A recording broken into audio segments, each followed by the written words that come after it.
Tonight on MUTV News, Marquette makes some major changes to student media that may leave some students frustrated. Plus, a Muskego woman shares an inspiring animal lover story. All that and more, MUTV News starts right now. Live from Marquette, this is your campus news source, MUTV News.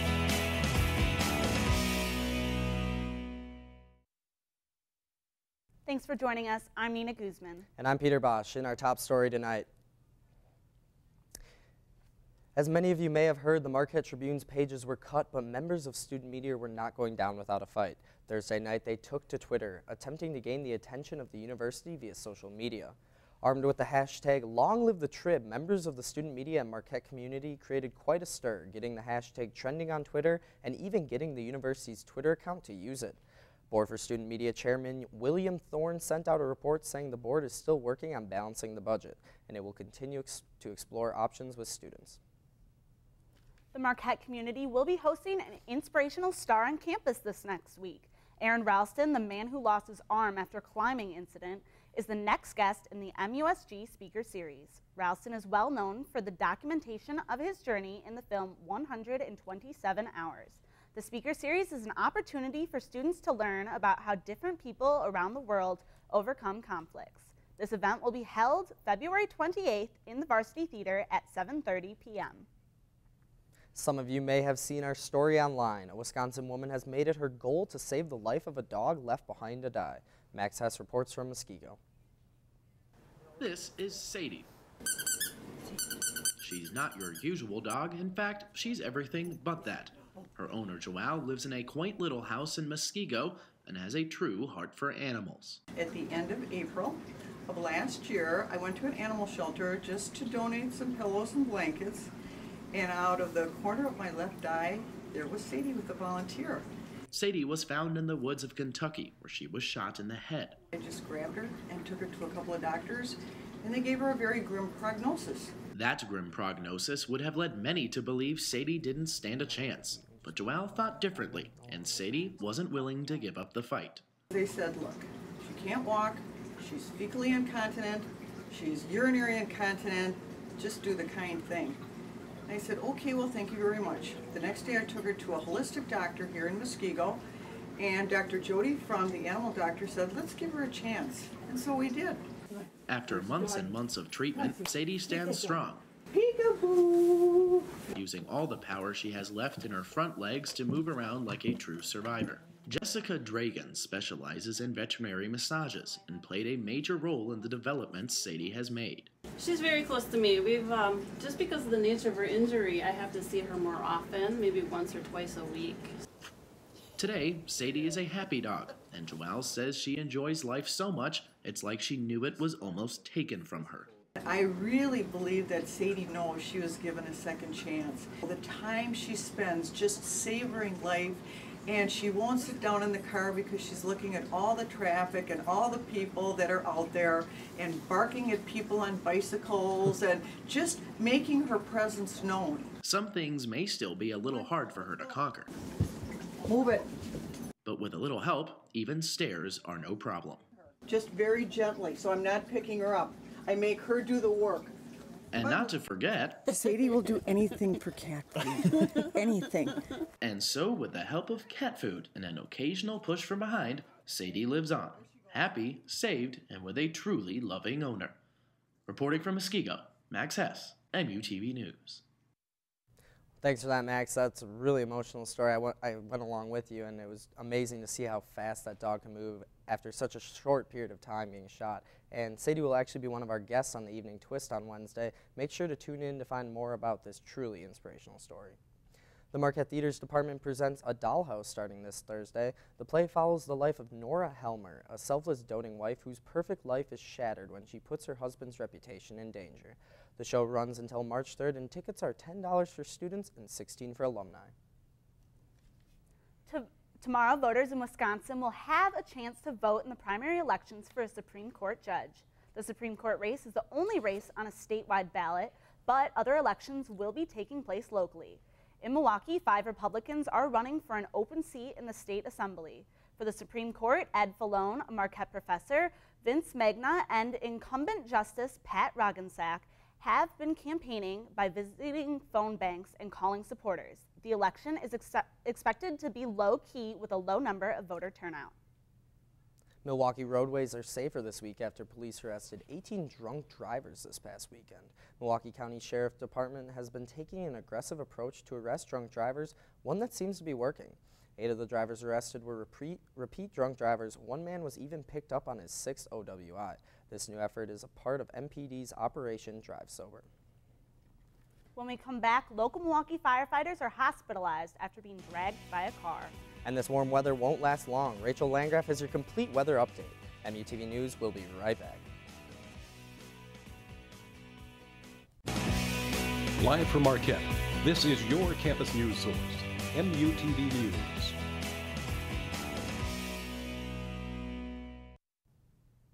Welcome back to MUTV News. Governor Scott Walker is increasing funding to Wisconsin's public schools in his latest budget to the legislature. In addition, Governor Walker will offer specific motivations that can be used to benefit teachers. Walker plans to increase the funding for the University of Wisconsin system and technical colleges after their funding was cut 2 years ago. Democrats are unhappy with the plan, saying that the money won't be enough. 3 Milwaukee firefighters were on a medical call this Sunday when they themselves were sent to the hospital. The crew arrived to the scene to find an impaired patient attempting to get into his car. The firefighters tried to approach the man, but instead he became upset and tried to drive away. They then blocked the man's path and ended up getting dragged down the street by the car. When the man stopped driving, he was taken to the hospital for evaluation. The firefighters maintained minor injuries and are expected to return to duty soon. Planned Parenthood announced today that it's closing 4 of its 27 Wisconsin locations due to a lack of funding. Planned Parenthood said the closures are a direct consequence of the estimated $1 million in state funding that was estimated in the last state budget. The 4 clinics provide services to nearly 2,000 patients. The state of Wisconsin plans to eliminate voter registration at the polls is appealing to be costly.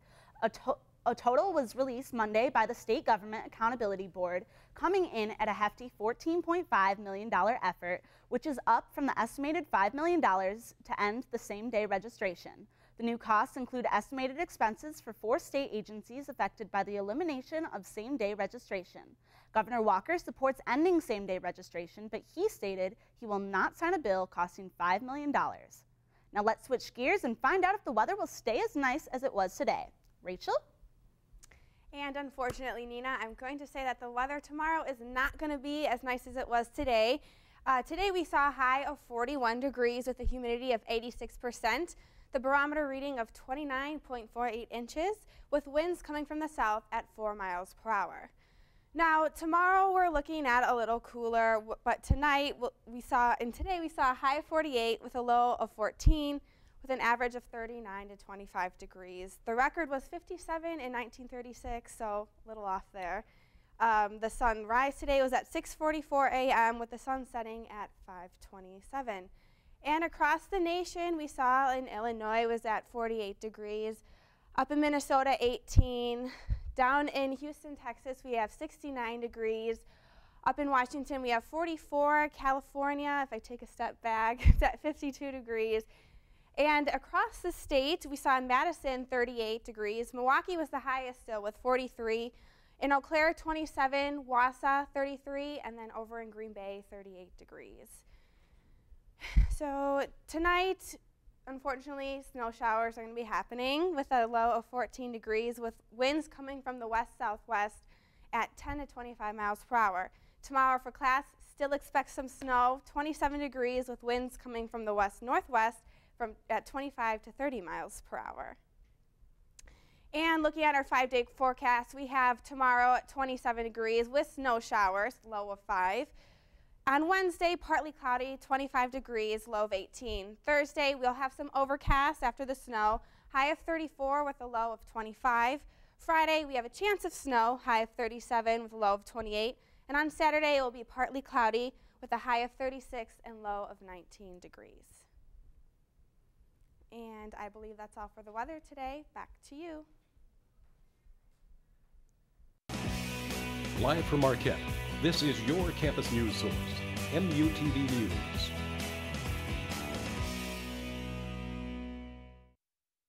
Thanks, Rachel. The country music industry lost a star yesterday to an apparent suicide.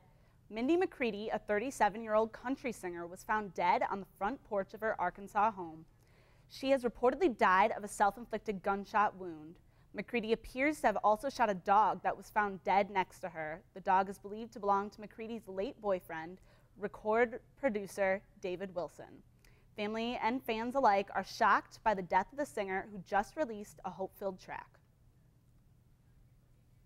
Well, Mississippi finally ratified the 13th Amendment, 150 years late. The state voted years back to ratify the amendment, but the ratification was not made official. A Mississippi doctor looked into the issue after watching Steven Spielberg's Lincoln. He then alerted the Mississippi Secretary of State, who finally sent in the ratification to the National Archives. Just a little late on that one, Mississippi. The Burger King Twitter team did not have it their way today. The official Burger King Twitter has hacked this afternoon. The hacker posed as McDonald's, claiming that the fast food giant had purchased Burger King because, quote, the Whopper flopped. Twitter shut down the account an hour after the whole thing started, but not until the hacker tweeted out a slew of ridiculous tweets. One of them being, someone tell Burger King that Whopper 123 isn't a secure password. Well, a meteor crashed into Russia Friday, injuring nearly 1,000 people. This isn't the first time Russia's been hit from above. An asteroid exploded over a remote part of Siberia in 1908, leveling over 80 million trees. When we come back, an update on Olympic runner Oscar Pistorius.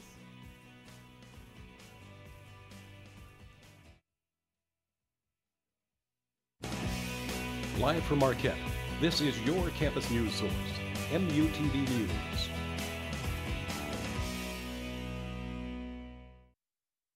Welcome back to MUTV News. After being charged with murder, South African runner Oscar Pistorius has canceled 5 upcoming races to focus on his legal proceedings. The Olympic and Paralympic runner has been accused of shooting his model girlfriend, Riva Steenkamp, to death on Valentine's Day.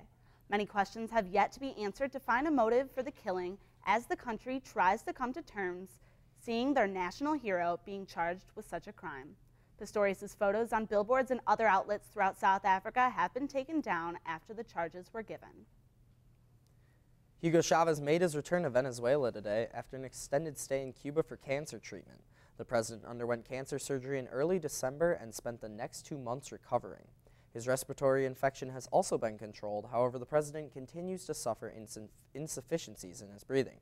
President Chavez's critics accuse him of abandoning their country without a leader. Now that Chavez is back, he will carry on with the cancer treatment in his home country as needed. Longtime owner of the LA Lakers, Jerry Buss, died today at the age of 80. Since 1979, it was Buss who developed the Lakers organization into a powerhouse of high-profile players, coaches, and celebrities attending the games. The Lakers have won 10 NBA championships under Buss, who became a self-made millionaire after selling real estate. Buss died after battling cancer and is survived by 6 children and 8 grandchildren. When MUTV News comes back, our own Nick Wight will have everything going on in the world of sports.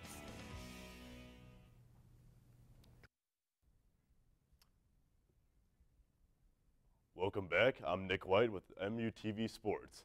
For Marquette Sports, women's basketball fell to Notre Dame on Sunday afternoon. They are currently 12-13. The next game is on Wednesday, February 20th at 7 p.m. against St. John's. Women's tennis swept Valparaiso 7-0 on Saturday. The Golden Eagles go on the road for several matches and won't be back to Marquette until March 24th. Women's lacrosse picked up their first win in program history. They went into double overtime against Coastal Carolina, but came out on top with a 12-11 victory. The next game is at Valley Fields at 12 o'clock, February 23rd. For men's basketball, the Golden Eagles raised their home win streak to 14 after they beat Pittsburgh 79-69 on Saturday. They are currently ranked 17. They play at Seton Hall on Tuesday, February 18th at 6 p.m. In other sports news, the Chicago Blackhawks beat the Los Angeles Kings Sunday afternoon. The Hawks scored 2 goals in the first period and 1 in the second period. The Kings came back in the third period, though, with 2 goals but couldn't tie it up. The Blackhawks play Vancouver on Tuesday, February 19th at 8:30. Last weekend was All-Star Weekend for the NBA. Terrence Ross with the Toronto Raptors won the slam dunk contest on Saturday. The West All-Stars beat the East All-Stars 143 to 138 on Sunday. The Milwaukee Bucks play the Brooklyn Nets February 19th at the Barclays Center. The Bucks are currently 26 and 25. The Chicago Bulls play the New Orleans Hornets on Tuesday, February 19th. They are currently 5th in the Eastern Conference with a record of 30 and 22. And now we have Nina Guzman with representatives from Rent the Runway.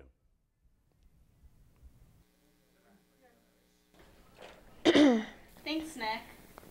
I'm here with 3 girls from Rent the Runway, and we have Kate, Kirsten, and Cassidy.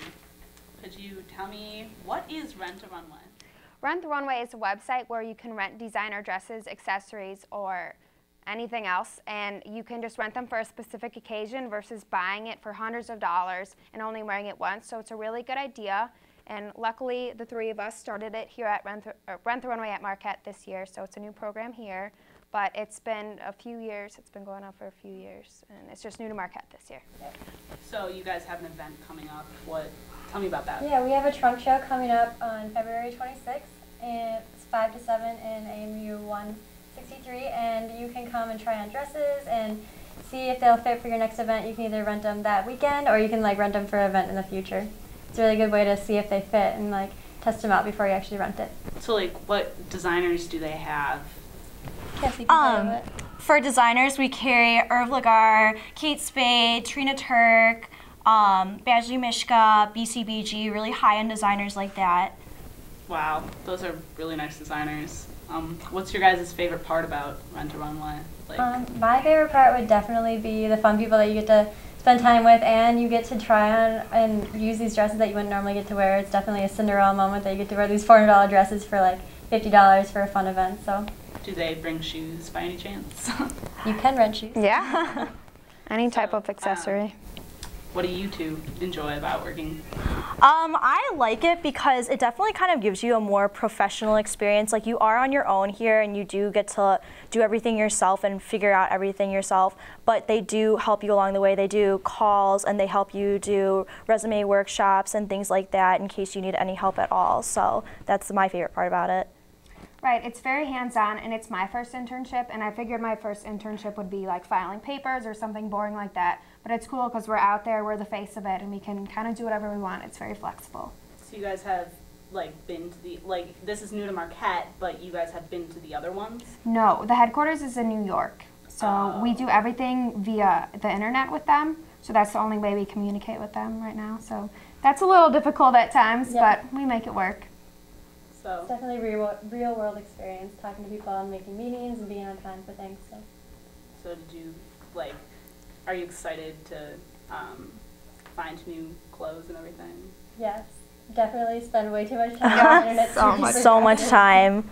Yeah, me too. I'm gonna have to drag my roommate over and visit. Definitely check it out. But so what about the shoes? What shoe designers are you gonna have?